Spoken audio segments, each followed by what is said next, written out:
Welcome to Aman Jaiswal's YouTube channel. In my last video, I told you about the ISO and the white balance functions in the photoshooting menu.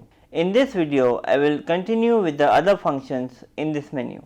Today I am going to tell you about color space and active delighting, long exposure noise reduction and high ISO noise reduction, and vignette control.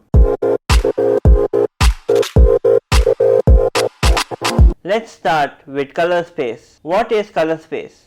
These are the actual colors that will be available in the image.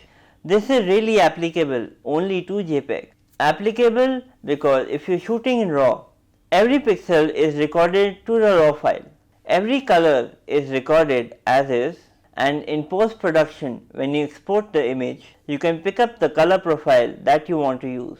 The color space is just only for your review at the back of the camera or what gets saved into the JPEG file. So this is more applicable if you shoot in JPEG. So there are two modes that we can use. Adobe RGB. This is a larger color space and you can use more colors. Even though more colors are available, unfortunately not all monitors can reproduce all the colors in the Adobe RGB color space. So the monitor will interpolate and use different colors, some things that are close. However, in the second format, the sRGB, a smaller color space is used and these colors are reproducible on most monitors, and if you want to use either, it's up to you. I use Adobe RGB. Now let's look at active delighting.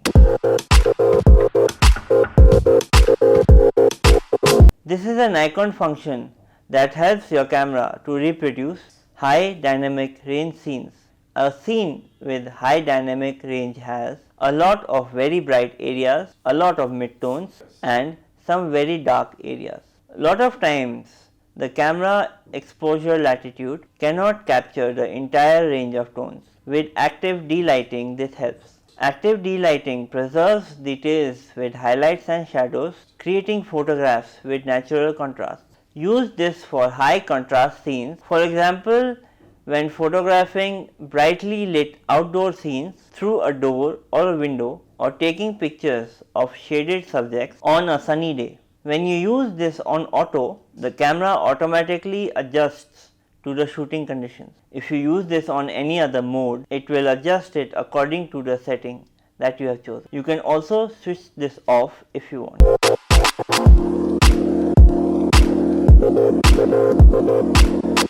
Now let's look at long exposure noise reduction. If you take very long exposures, then the sensor is active for the longest time. When that happens, and what happens often, because it has electricity flowing through it the entire time, it will produce noise. If you have set this on in the camera, it will automatically reduce that noise. But the way it does it, it will double your exposure time. For example, if you take a 2-minute exposure, it will take your 2-minute exposure and then immediately take a second 2-minute exposure with the shutter curtain down, so it's taking a blank picture for 2 minutes. What it does is, it keeps the sensor energized for another 2 minutes with the curtain down, and then it looks at where the noise is and uses that reference to remove the noise and keep the actual exposure. So throughout that 4 minutes, you will not be able to use the camera. It works well, but it ties up your camera for a long time and you have to account for this time. The next is the high ISO noise reduction. When we take a photograph on a high ISO, there is likelihood of noise generation. You can automatically reduce the noise while using these options. Select high, normal or low depending on the extent of noise reduction that you want. If you select off, noise reduction is performed as required.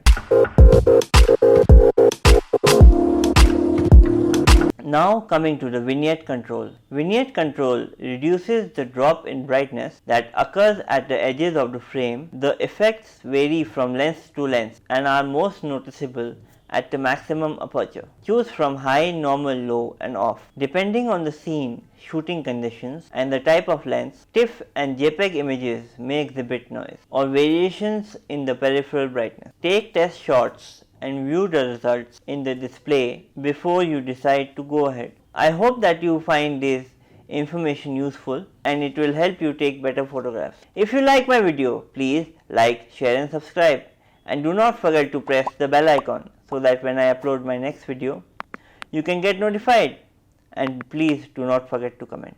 It will really help me.